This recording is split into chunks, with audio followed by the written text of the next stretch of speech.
Okay, so what we're going to do today on the syllabus, there's two passages or two, like one is one verse and then another is a passage. For the first verse, actually, I did a lot of work on that one. I didn't do as much work on the second one. So the second one we're going to do together, okay? So that's what's happening today, all right? But all right, so the first one that I have listed on the syllabus is just Matthew 5:22. So let's open that. We're going to read the that section as well as that verse. So Matthew 5, let's turn there.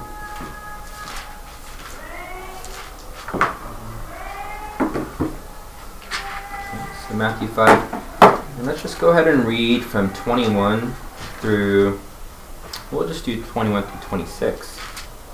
Actually, no, let's just do 21 through 22. Just those two verses. Okay, so who could volunteer to read? I'll read. Okay. You have heard that it was said to those of old, "You shall not murder," and whoever murders will be liable to judgment. But I say to you that everyone who is angry with his brother will be liable to judgment. Whoever insults his brother will be liable to the council, and whoever says, "You fool," will be liable to the hell of fire. Okay. All right. So the first, I guess, questions that I have here for us to answer together is: one, what is the immediate context? Two, what is the greater context? Three, what makes this a difficult Bible passage?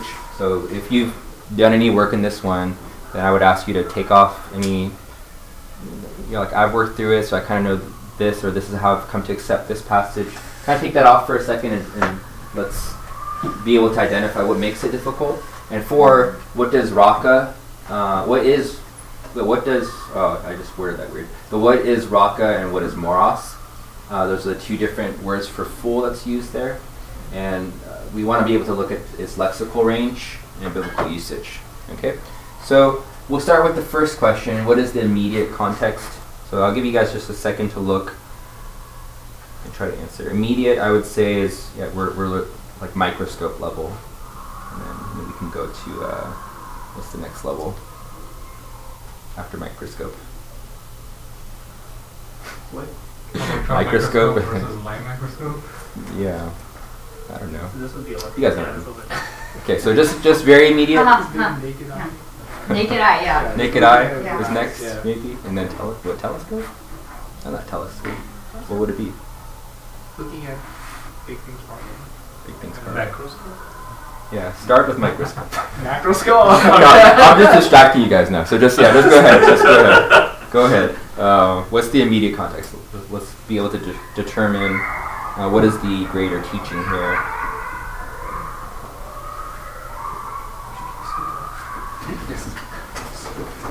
Well, let's get away from her. It's fine. Oh, okay, good. Don't blush.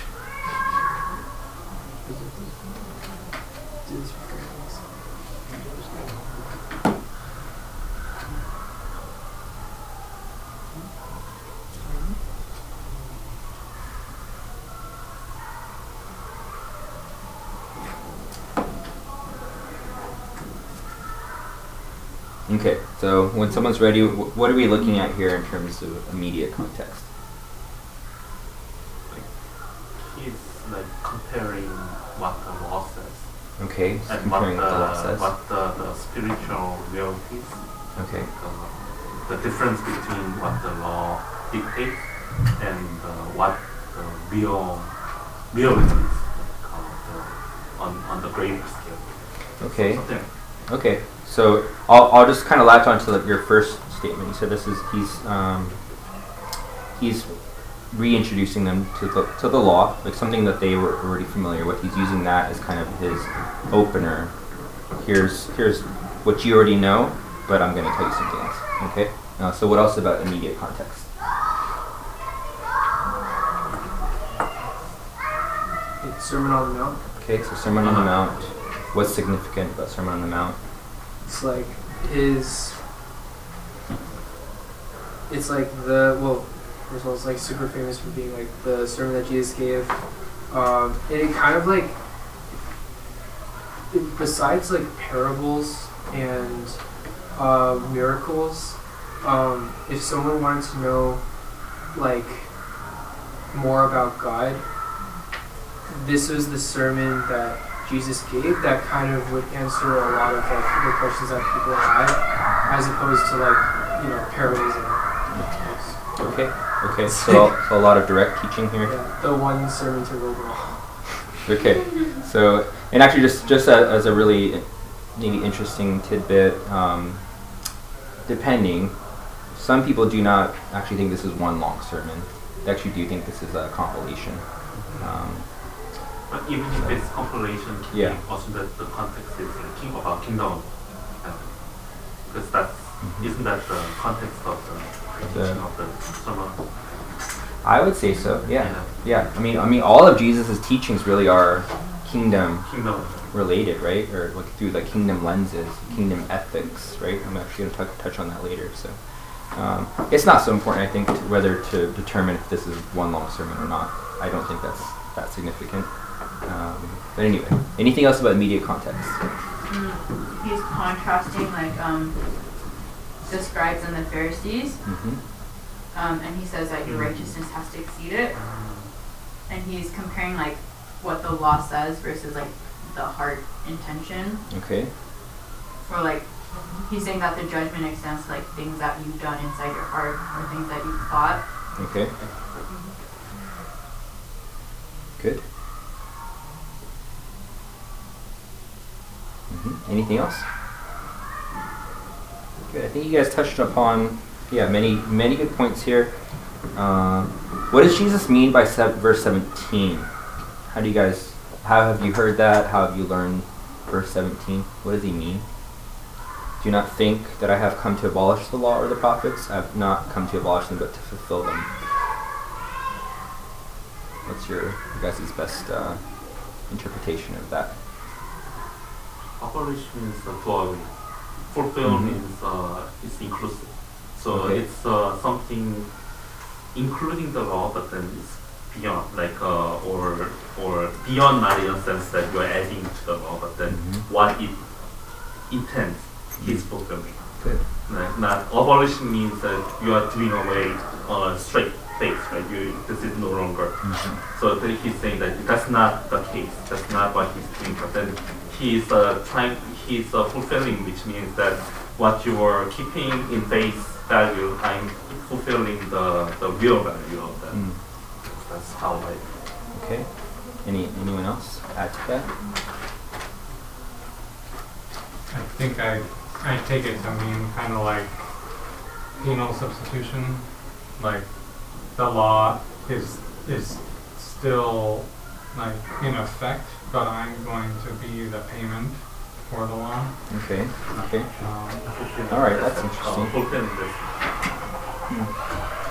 That's interesting. Actually, yeah, I never read it that way. That's actually an interesting. That's actually.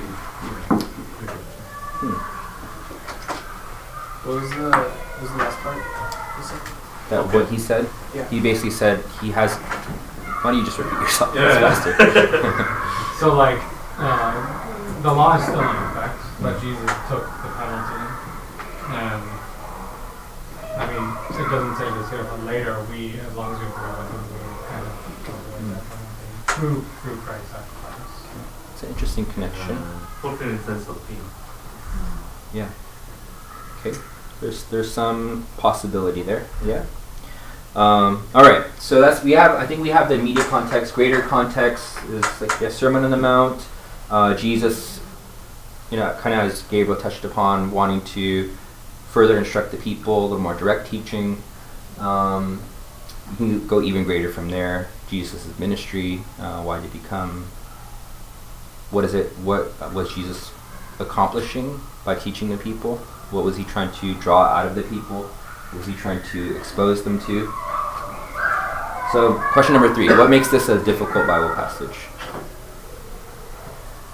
Because the immediate context is that you just call someone fool, and You're in danger. basically that's what You're in you're danger saying. of the fire, the hellfire, Yeah, right? you are in danger of. You'll be liable to the Yeah. hell of fire. Okay. Too hard to bear. Yeah. Yeah. Okay, so it seems pretty severe. right? Okay. Anything else?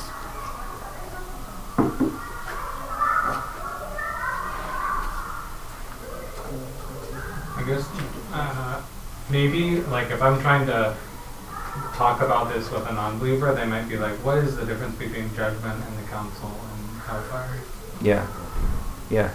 Okay. Good. Good. Also, if you're non-Christian and non-believer, then it might say, the person might say, or we can also say that the punishment, the what they did does not merit the judgment. Punishment seems too severe over what we think the person did. Good. So that's essentially what I picked out here as well. So a little bit different though with my number one. Jesus himself and others refer to certain people as fools. Oh. Okay? So that makes that difficult too. If you're familiar with any of the teachings, you're like, wait a minute. I'm pretty sure Jesus calls someone a fool. So you sons of Bible. I mean, let's each take a verse here. Sorry, your name's one more time. Mine. Mine. Yeah. Kangwon. I gotta write that down. Someone write that down for me. Send it to me. I'm half Korean, but my Korean names they just don't stick in my brain. Like I have to hear the name many times, and I'll finally get so. Mine. Okay. Your name is Paul? Just Paul. Yeah. Or June. I have a Korean name. It's June. Just June. One syllable. Just June. Yeah. Oh my gosh. That's cool, right? That's pretty cool, right? This is new to me.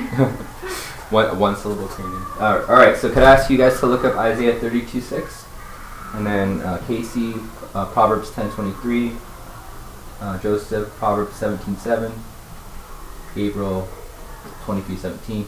Julie, 1 Corinthians 4:10. Yeah, and you guys could just listen or look up whatever one you want. Probably the best one's gonna be 1 Corinthians or no, Matthew 23. Yeah. That's right. Okay, so when you guys found it, just go ahead and read that for us. This is from Isaiah 32:6.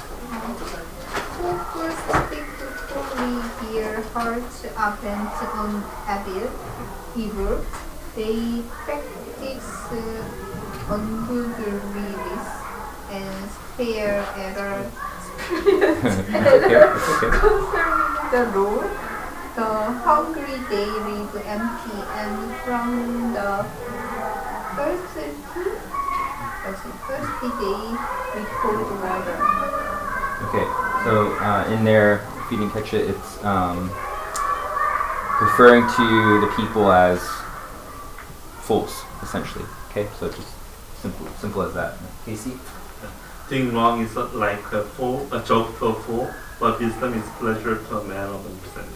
Okay, so we have a lot of fools showing up in Proverbs. It's all over the place in there, right? Does that make the writer of Proverbs, is he sinning at that point by teaching in this manner, referring to the unbeliever or the one who mocks God as a fool? Okay. Proverbs 17:7. Fine speech is not becoming to a fool. Still less is false speech to a prince. Good. And then Gabriel. Are you blind fools? For which is greater, the gold or the temple that has made the gold sacred? Good. Okay, so you blind fools. Jesus addressing the people there. Okay. And then 1 Corinthians. 1 Corinthians 4:10, we are fools for Christ's sake, but you are wise in Christ. We are weak, but you are strong. You are held in honor, but we in dispute. Okay, so that's an interesting one. This is Paul referring to us Christians. We are fools. We are like fools. Okay, he says we are fools. So what then? Okay, so this is difficult because Jesus himself referred to people as fools, blatantly calling out people as fools in one of the verses here. And then the second part, as you guys pointed out, the severity of the punishment for calling someone a fool seems disproportionate and unprecedented. It just seems like, it's way too severe. Someone calling someone a fool, why are they liable to the hellfire at that point? Like that just seems Seems unfair. Seems like too much, right? Okay, so what are our options here, right? Option number one, this is going to be very short, but we have to entertain the idea just for our sakes as Bible readers. Jesus is being hypocritical. Okay, there's no evidence for that, but someone reading that may think that Jesus is being hypocritical. I see here in Matthew 23, he's calling people fools. What then? Okay, I'll just say there's no evidence for it. I mean, like, yes, that's the instance, but you have to understand the context and all that. Of course, that's the answer, but I'm not going to really spend time on this because, I mean, what are we doing here, right? So, yeah, all right, other options. A better one. Jesus is teaching on what actions and treatment of others is permissible within the context of reconciliation. Okay, so think about that for a second, or lack thereof. So these verses, 21 and 22, as well as 23, the story about if you're offering your gift at the altar, you remember your brother has something against you, go and be reconciled. And finally, the one about the debt and trying to work that out before going to court. These are stories of, or like, I guess, teachings about reconciliation or staying in harmony, staying in that reconciliation. And so evidence for that, verse 21, Jesus is addressing murder and sets up verse 22 with the idea that murder deserves judgment, right? So he first says, so you guys know, that murder, in verse 21, you have heard that it was said of those of old, you shall not murder, and whoever murders will be liable to judgment, right? So you guys know this. But I say to you, everyone who is angry with his brother will be liable to judgment. Whoever insults his brother will be liable to the council, and whoever says you fool will be liable to the hell of fire. Okay? And so, I don't know, this was, like, in my brain, this is kind of how I worked it out. There's a potential, this possible parallel we can make. I don't know if that's called a transitive property. I wasn't a very good math student, so. But if murder deserves judgment, right, which we know, yes, and anger towards a brother is akin to murder, then anger towards a brother deserves judgment. Does that make sense? Does it follow? Is my logic okay? I wasn't sure. I kept reading that. I'm like, did I write that right? I think so. Does it make sense, though? So if we can agree that murder deserves judgment, and anger towards a brother is akin to murder, meaning it's Jesus would say that's like murder in your heart of someone, then anger towards a brother deserves judgment. Yeah? Does that track? Okay, cool. So then, let's see here. Okay. Alright. Calling someone a raka should be then seen as a cementing full commitment in one's anger toward a brother. Okay. Let's look really quick, okay? I want to show you something. If you've never used this tool, this is a good tool for people who just do Bible study at home. Let's look up here. Okay, so when you go to, this is Blue Letter Bible. I'll just show you the homepage so you can, for your sake. Blue Letter Bible. And then you can type in here the verse that you're looking up, 522. Change that to ESV. That's okay. No, I'll go ahead and do that.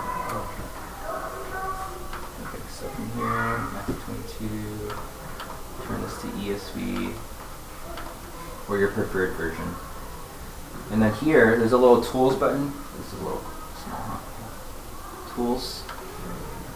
And then it gives you a reverse interlinear and also an interlinear. The difference is this is in the Greek order. That's why in the English here it's out of order. But say T. Reverse interlinear starts with the English and gives you the Greek. Okay. This is by default already on reverse, and that's okay. You can use the reverse, it's fine. And so now we're going to look down to see those words fool. So we're looking for, in English, fool. Here in the ESV, they go with good for nothing. Okay, so that's kind of interesting. Which over here I don't see in my ESV. Okay, I think that's on the King James, maybe. Am I on the King James again? No, I mean like your the reverse passage is, but Oh, the yeah, reverse yeah, interlinear only I see, I works see. for King James. Oh, That's NASB. Yeah. NASB. Or NASB. Oh, okay. Yeah. NASB. Here it is. NASB. Okay, that's why it says that. So NASB, they went for good for nothing instead of fool. But what you can do here is, one, you're going to see the Greek word here. This is raka, right? And it even gives you the pronunciation right here. You could even hear it. Strong's G 4469. Raka. Raka. Okay. All right. So then you click on that little word, and then it'll show you some information here. It's going to give you a translation count. So only one. So raka is actually, this particular word raka is only used once in the Bible. Okay. In that verse 22 of Matthew, chapter 5. It gives you some origin information. It's a Chaldee origin. The things that you probably want to look up here is like the lexicon information here. So it gives you some further depth into the word. So empty, senseless, empty-headed man. Okay, a term of reproach used by the Jews in the time of Christ. Okay. And then if there were more instances of raka, it would be down here in the concordance. Okay. This is just a tool you can use on your own. It's easier to use than it looks. Okay, so that's the first one. So there's raka, and then there's also the other word,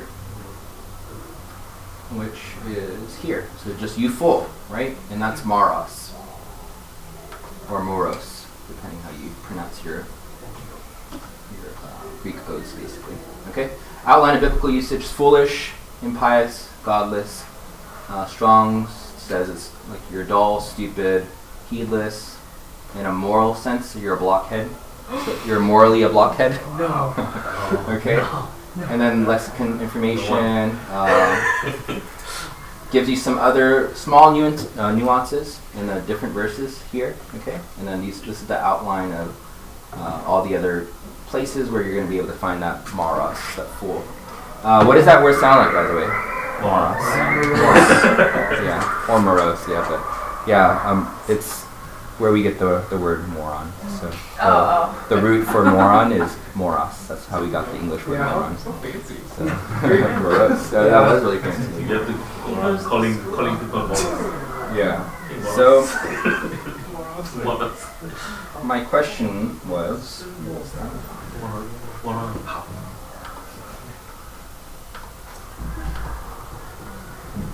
Or it wasn't really a question, but back here I had asked the question: what is raka? What is raka? What is moros? What's its biblical usage and lexical range? In essence, for both of them, it's you're not just calling someone like you dummy or like it's not you're like silly, It's not that you're pronouncing. It's more of like it's closer to a pronouncement of judgment over someone. Right? You're a complete fool. You are just absolutely a fool. It is much closer to a pronouncement of judgment, and in the context of being angry at someone, right? So when you have anger against your brother, where did I? Let's move up real quick. Yeah. Okay. So I'm going to go over that in just a second about the brother and sister part, but having that level of anger towards a brother, and then you're cementing that anger. You have an opportunity to pray for a new heart towards your brother, right? Let's just say Gabriel's just doing something I'm in disagreement with. I don't agree with his decision to work at Costco. Like he shouldn't go. He just got a job at Costco, by the way. But let's just say that made me really angry for some reason. Like, Gabriel, like why would you do that? Don't work at Costco, right? And so I say, you fool. You're a fool for doing that, right? If I truly meant that, you're going all the way with it by actually calling him a fool for his decisions right at that point. So you're really you're putting yourself in the seat of God at that point. You're pronouncing judgment against your brother. And so on that note of brother and sister, I'm going to cover that here in a second here. But here's another option. This is the option that I go with. It's not so far from the last one we just looked at. But Jesus is teaching kingdom ethics, like Brother Casey pointed out. And a part of that is realizing the sin of anger against fellow disciples goes against the ministry of reconciliation. Okay, so this is a bit of a deeper dive when we're taking into consideration why did Jesus come? What was his teaching about? Like Casey mentioned. What is the ministry of reconciliation? What are we to do here? What did Jesus want people to know? How did he want them to interact with each other as brothers and sisters? So some evidence for that, verse 21 through 24. Instruction on being reconciled with and keeping in harmony with fellow disciples. And so that's the two stories. One about what do you do when you do have anger against a brother, okay? So that's in keeping harmony. That's a teaching about, don't go that far with your anger. You know, do something before it gets to that point with your anger, because if you go that far, that's a grievous thing. That's a terrible thing to do. Okay. And then the second story, or like this, the second story has to do with the person who's going to worship, remembers at the altar, they have to go and reconcile, right? So that's a story blatantly about reconciliation. And the third one, I would say, I do still see that one as a story of reconciliation as well, but I'll talk about that one in a second. This brother and sister, so whenever you come across brother and sister, our question should always be, is that Christian brother and sister, or is that like human brother and sister? 9 times out of 10, it's going to be Christian brother and sister. I can't really think of an example off the top of my head right now that's not. So typically, don't take that for granted, but typically you still want to ask the question, is it Christian brother and sister? In this case, yes. So that puts it in a little bit of a different perspective and context. So, you know, if me and brother Kangwon, we had a dispute, but we're brothers in Christ. And so how I reconcile with brother Kangwon is really, really important. It doesn't just have ramifications between our relationship, but it affects the entire church. It affects our witness to the world. And so there's a whole other element now, knowing that this is between brothers. Yeah? So how dare I call my brother a fool and pronounce judgment over him? Like you've gone pretty far at that point if you could pronounce that kind of judgment against your brother. Okay? There is some strong manuscript support for adding in without cause. And so when you do some of your research, I think that was even on Blue Letter Bible. I think that did add, they had that on there maybe, I'm not sure. But in the commentaries and different tools that you use, you're going to come across these little things, these little tidbits of information. So what you could do there doesn't dramatically change it, but it does give it a different nuance. You could say, "But I say to you, everyone who is angry with his brother without cause will be liable to judgment." How would that change the interpretation there, or how does that change the meaning? Without cause. It's talking about like any anger versus unjust anger. Okay, good. Yeah, I think that would be why some opt for that. Adding in that without cause is because they say there's a just anger, which Jesus displayed. Like there's a holy anger. Like let's say Brother Joseph here, he stole Sister Kristen's car, right? Do you need a car? You need a car. Wow. Okay. I didn't plant that in your mind. Okay. Let's just say he stole her car. He did evil, and I think as a family we could have some righteous anger towards our brother. Be like, "Oh, Joseph, why did you do that? Like, that's wrong." We could call him out on that. We could have some righteous anger, right? Shame on you.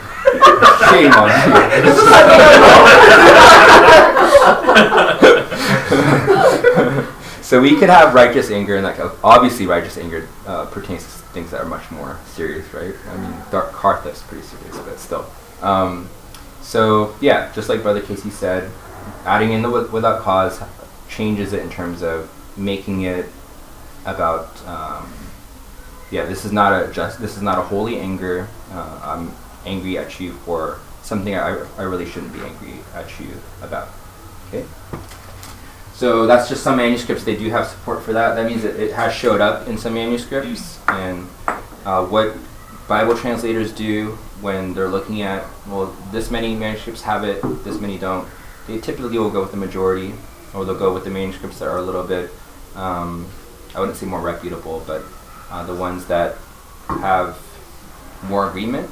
I mean, they all have really high levels of agreement, but I think you know what I mean. Okay. And then so what I was saying about the last two verses there, 25 and 26, they mostly serve as a warning about the coming judgment day, and so I don't want to minimize that. That is an aspect there that we should pick up, because it says, "Come to terms quickly with your accuser while you are going with him to court, lest your accuser hand you over to the judge, and the judge to the guard, and you be put in prison. Truly I say to you, you will never get out until you have paid the last penny.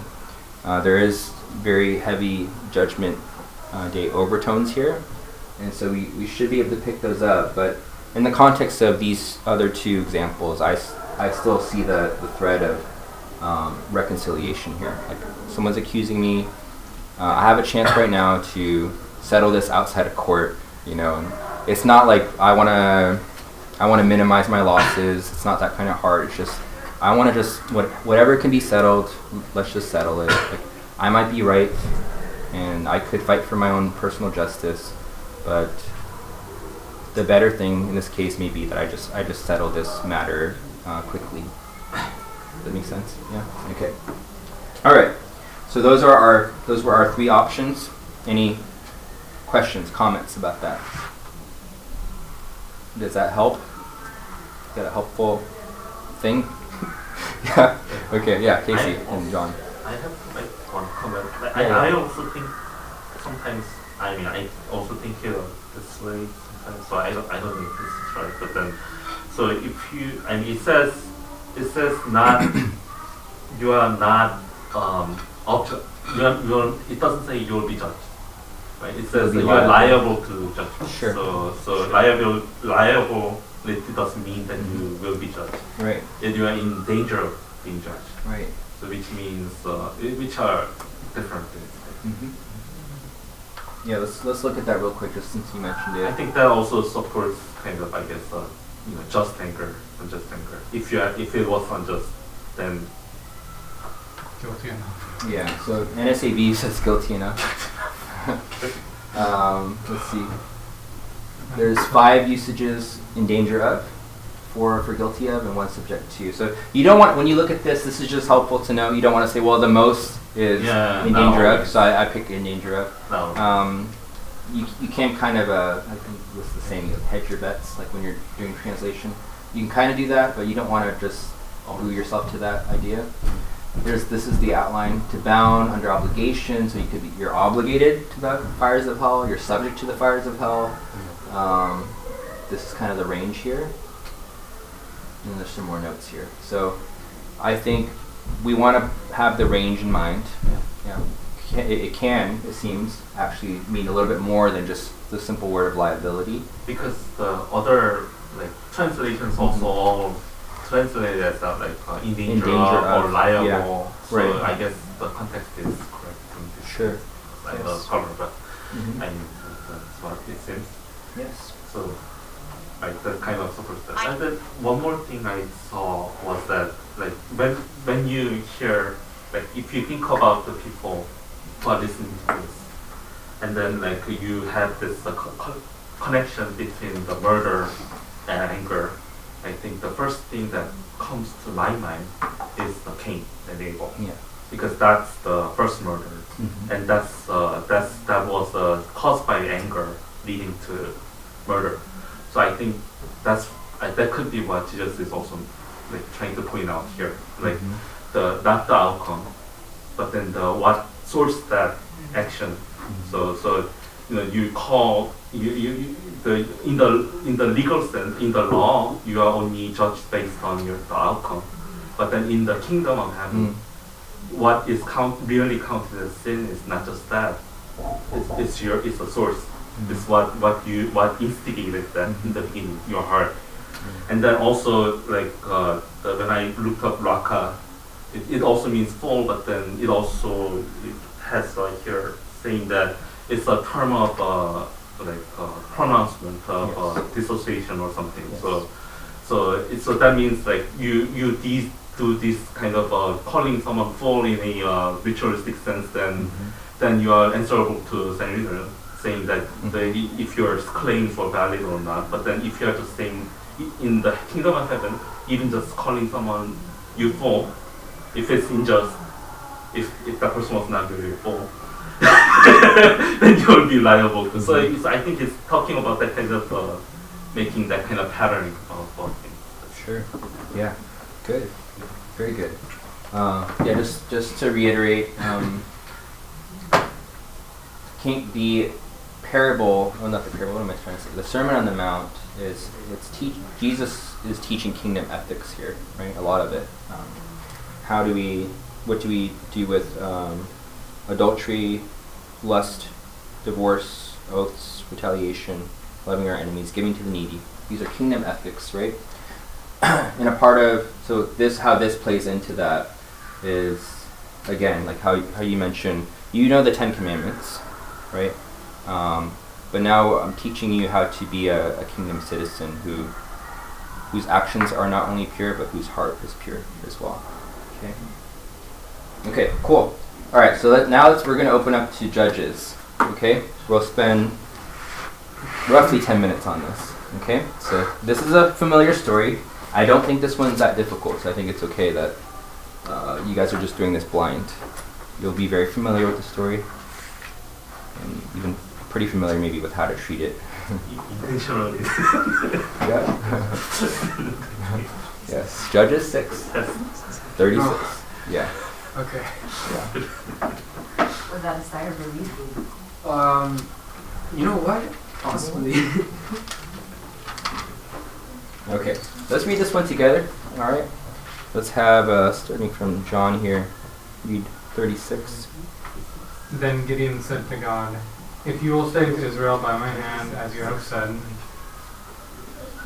Behold, I am laying a fleece of wool on the threshing floor. If there is dew on the fleece alone, and it is dry on all the ground, then I shall know that you will save Israel by my hand, as you have said. And it was so. When he rose early next morning and squeezed the fleece, he wrung enough dew from the fleece to fill a bowl with water. Then Gideon said to God, "Let not your anger burn against me. Let me speak just once more. Please let me just once more with the fleece. Let it be dry on the fleece only, and on all the ground let there be dew." And God did so that night, and it was dry on the fleece only, and on all the ground there was dew. Okay. All right. So, what's going on in this story? Just can someone give us a little background? What comes up to this point?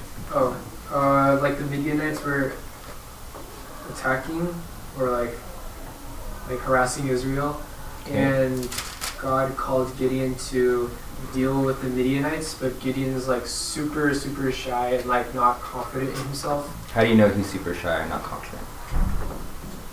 The way God addresses Gideon. Okay. How does he address them? Sorry to And the angel of the Lord appeared to him and said to him, "The Lord is with you, O mighty man of valor." Okay. And then, What verse is that? Verse 12? yeah, verse 12. Yeah, verse 12. And Gideon, he's just like, "Please, sir, the Lord is with us, and why does all this happen?" Okay. So, Alright, so those of us who study, we do know, yes, Gideon is something of a coward at this point, right?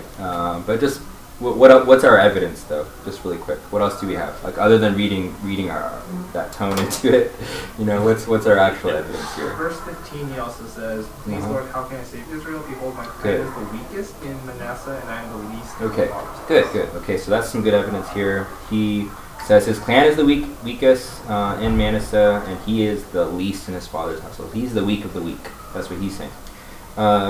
Another thing would be the fact that we find Gideon on the threshing floor. That is essentially he's hiding. He's hiding in there. Okay. So here we have someone who's an actual coward, and then which makes what the angel says to him actually funny, right? So, oh mighty man of valor. I don't know if you call that sarcasm, but I don't know what else to call it. From an angel of all people, or prophecy. I think I have interpreted it like that too. That's a nicer interpretation. Call it God's prophecy. perspective, right? He knows how Yeah, he knows how Gideon's going to turn out, what Gideon's going to be capable of. But it's still pretty funny. Okay, so what's challenging about this passage now? What makes it a difficult Bible passage? And I would say it's not the passage itself, but it's the application, right? So what makes the application of this passage difficult? It's good to test God. Okay, yeah, so you could come away with the interpretation that it's good and okay to test God. Okay. We should always carry coins or dice. Okay. Right? God So- will give us a sign. Yeah, that's the will of God. Okay. Yeah. So maybe have your own little totem of some sort Yeah. to flip a coin Deck of or cards. have a. Yeah, it's a pretty funny one too, right? This fleece. It's like, okay, if it's wet and everything around it is dry, then that's a sign. If it's the opposite now, I want it to be dry and then everything else is wet. It's so like poetic though. It is. Yeah. It's like if I roll 7 sevens Mm-hmm. as opposed to fleece is wet. It's like the fleece is wet is more makes for a better story. True. True. It's cute. Okay. So what else? What else about the application makes it difficult? Anything else? We just asking for a Doesn't sign. Jesus say that also do not ask for signs? Yes. Good. So Good. that against that, this kind of conflict. Good. And so, well, let me ask you this: can you think of any cases in the Bible where looking for a sign in this manner is a positive? Yeah. The Hezekiah, God said our throne, what sign do you want? Do you want the sun to go forward, backwards? He chose. I want the harder one. Okay. Okay. And then Ahab, the what sign do you want? He said, no, the sign is okay. And then you did not want the sign, but I'll give you a sign. Right. So in that case, God kind of puts it on him. I'll give you a sign. Okay. Okay. We'd have to probably go and So look at the that's context of those yeah, ones as well. that's But that's a possible evidence for someone who wants Yes, to have I'm a offering that as theology a of counterbalance to testing. what Jesus said. Sure. So Sure. it's- Right. Sorry, what your question again was? The question is. The sign is. Yeah. Sorry. The question, I don't remember actually, but the question I'm asking is, When the sign is for positive, when the sign is sign is seen So- as a positive thing. is there any I mean, case? Like Thomas, right? When Mhm. he asked to I want to Ah, Okay. Yeah. put my finger in Yeah. Yeah. the hole, that's it's not in a sense a purely negative thing. Mhm. It's I really want to be convinced, Sure. and then And Jesus, Jesus' response is, he gives it he to does him, it. but then he also says, "Blessed are those who I've not seen seen. and yet so." Yeah. Good. Also, Jesus says one day when the Pharisees ask for a sign, he says, "Wicked generation, no sign will be given to you except for the sign of Jonah." Jonah. So it's not like he's saying don't ask for a sign. Yeah. He says, "I already gave you a sign, but you Mm. didn't recognize it." And then he Mm. talks about the fig leaves, not being able to discern the signs of the times. So it's not like he's saying don't ask for signs, but you should recognize the signs. Yeah. Mhm. Elijah. If you are the God, if you are the real God, then let the fire come down and consume them. Yeah. Okay, I would say probably with the ones that we've listed, Hezekiah, Ahab, even that one, Elijah, they're all pretty different from this one. How do they differ? There's one component that I would say is pretty different. It's proving to other people besides. Well, I don't know about Hezekiah and Ahab exactly, but this is only. This is Gideon only. Okay. In the case of Elijah, this is God proving Himself to all of Israel. Mm-hmm. But it doesn't change from the fact that Elijah asked for a sign. I don't think he asked for a sign. I think it was, to me it was more I wouldn't say that Moses asked for a sign when God told him to bring these curses upon But Egypt. the staff, the snake, Mm-hmm. then that was a sign. That's right. We That's, have, that's a good example. Yeah. For Moses personally, right? When he first encountered God, he would draw his hand into his coat Mm-hmm. and became a leopard, Mm-hmm. and boom, no Right. leprosy. So Right. what I'm thinking is Moses, that event, and then this one has kind of parallel. Because both of men are not sure of themselves. And they are both men hiding from God, not sure if they are capable of doing Yeah. that. and then God is showing signs to empower them, to let them know that He will be the Right, but right. but that does come out of his response of telling Moses, like, you know, he does have anger towards Moses for his response, right? And then he gives him the signs. So it's kind of like he's angry first, but still gives him the signs anyway. And God's revelation up until that point was, I don't want to say totally minimal, but it's much more minimal than what Gideon had seen. Like, most specific. yeah, he brought them out of Egypt. Like, that should have solidified it for all of Israel, right? Yeah. I feel like one thing also is that here he's asking Yeah. for 2 signs. Like Okay. He gets one sign and he's uncomfortable. That is very different. He asks Yes. for another one. Yes. That's not sure. Yeah. Yeah, so Yeah. I mean that kind of does the more damage. I guess. That does make this one like, okay. okay. I was with you up until that second one. Yeah, I know. Well, but the first sign was God appearing to him, right? Yeah. That's my Yeah, the sure. first sign was Right. the angel comes and you're going to do all this stuff. And then the second one, which maybe was forgivable, was like, oh, I need one more confirmation. But then he's like, again, another confirmation. Yes. So, I mean, we should be able to see this. God doesn't look favorably on Gideon's actions here. He still is gracious towards him, obviously, but some evidence where we know even Gideon knows what he's asking is not right. Verse 39, then Gideon said to God, "Let not your anger burn against me. Let me speak just once more." So he knows he's in a position here of faithlessness and cowardice and disobedience. Like, he knows he's in that position, but then maybe he knows himself enough, like, this is who I am. Like, this is just all I have. This is all I got, God. Like, I am faithless. I am disobedient. And so I'm forced to ask you to prove yourself again.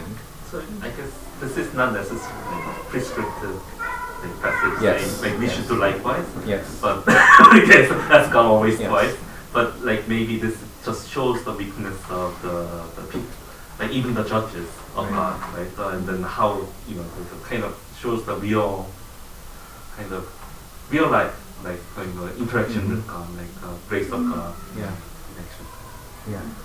So what's the application here then? He's a loser. I thought you were good. What's our personal application? Yeah.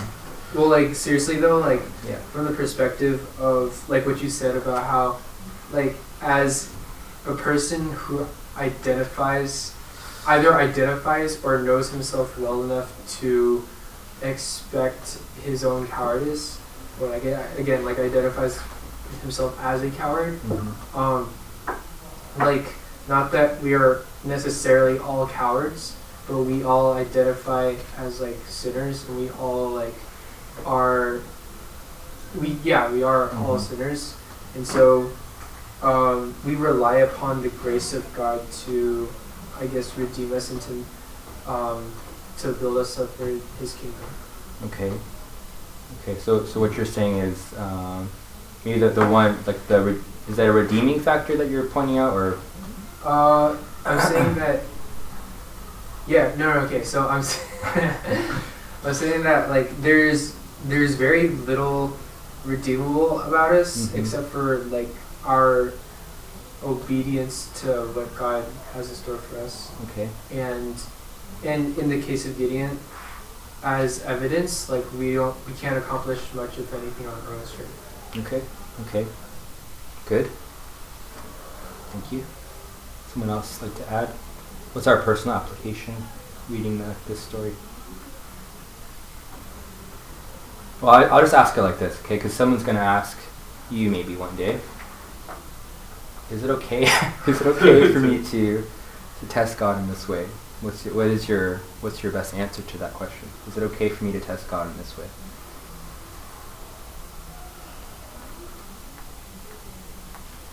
Say, like, God may meet you where you're at, Okay. but He has already given so much evidence and some miracles Okay. that you shouldn't.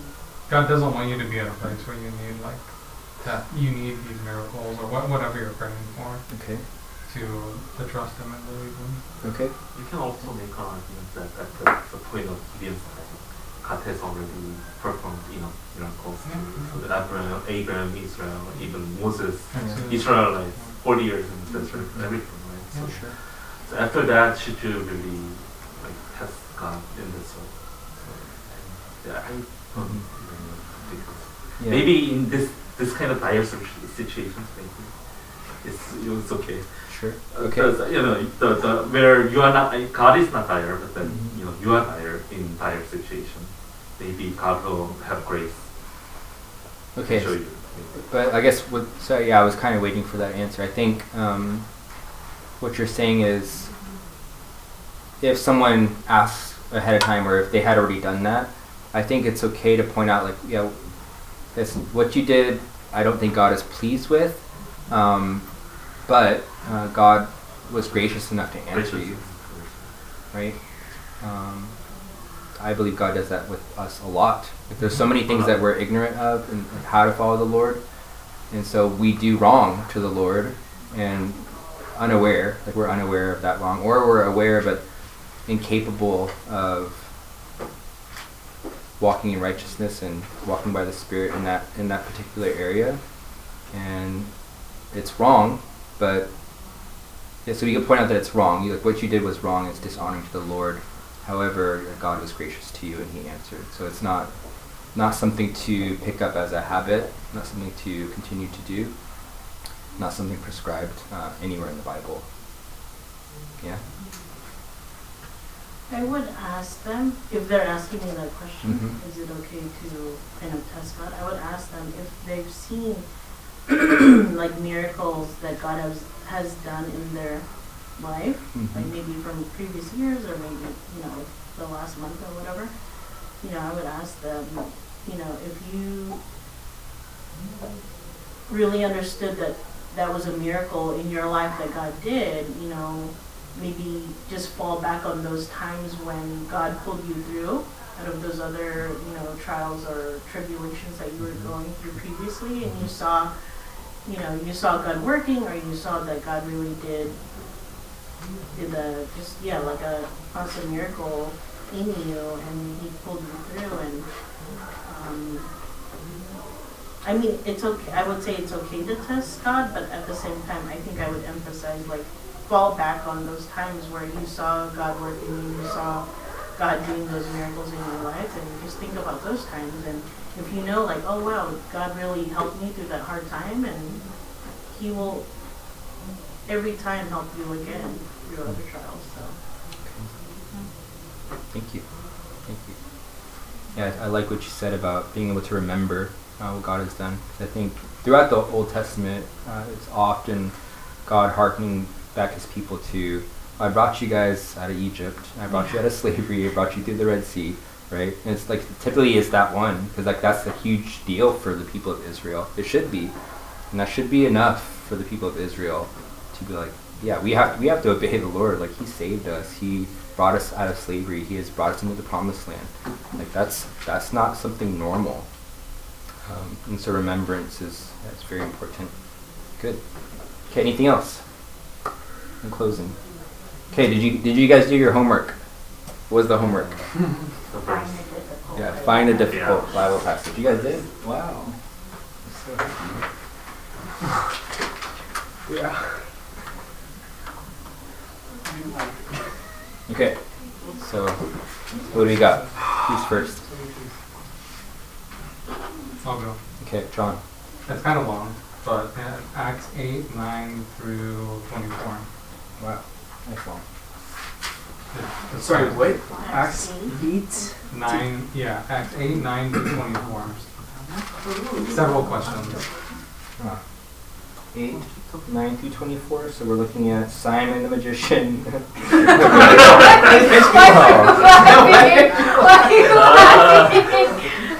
That's a good one. When you said that, it sounds like a cartoon character. Harry Potter. Yeah. Okay, it's a good one. It's a good story. Okay, I like it. All right, what else we got? Judges 19 through 20. Chapters 19 and 20. Chapters 19, 20? Yeah. What are we looking at there? It's the one where the Levite and his concubine, Levite and then Israel goes against the Levite, the yeah. tribe of Benjamin. Oh, yeah. He gets, this is the one where he gets her Yeah. killed, right? Isn't it where the wife gets like cut up and like? Yeah, the Yeah. concubine gets cut up. The concubine gets killed. Oh, yeah. That's a good one. Okay. All right. Any others? I have Luke 11, 34, 34. 35.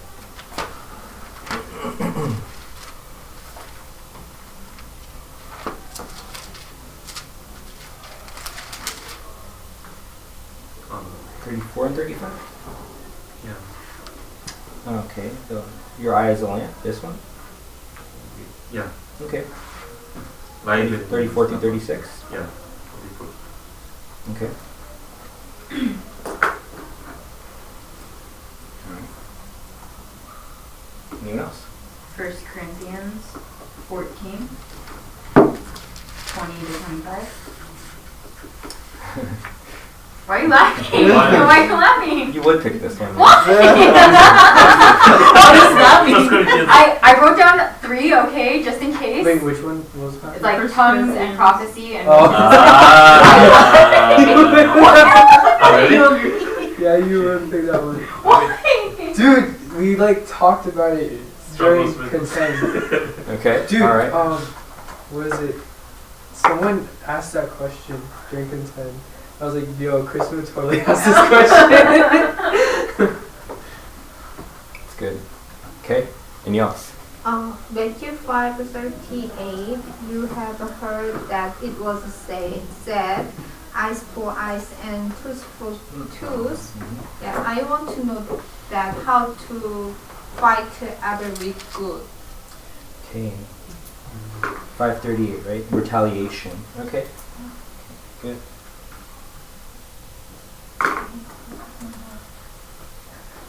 All right. Okay. Any others? First Corinthians 11, 3 through 16. Head covering. That's Why are you That's the laughing? first Corinthians. Oh my gosh. 11, 2 to 16. Well, Head covering. Head coverings. There is a church here in Bay Area that has like a really long teaching on like why it's biblical. To do head coverings. Yeah, and they wear head covering. The women wear head covering in church. Yeah. Just go to Catholic. Oh no, it's a Protestant church. I mean, no. not even Catholics do no, that. it's Oh, Catholics don't do that, no? Not that I know of. Oh, really? Like, I mean, None. maybe some really old No. Catholic Like churches. very, very old old do traditional. mass. Like even the women, like the members, the congregants. If it's a very traditional. Maybe traditional, right? they do Eastern it, Orthodox. Mm. Yeah, one of the Orthodox church head coverings. Okay. All right. also talks about shaving heads. So Yes. Yeah. So men and women. Shaving. Okay. Last call. Some of these might have to be rapid fire. Chapters 19 and 20. Yeah. Cool. Okay, that's a good selection. All right. So I'll try to do 2 per class, and maybe the other couple I don't get to, I'll do like rapid fire on those. Just like kind of, I'll just lay it all out for you, like what I came across and yeah, my interpretation on that. Yeah. Good.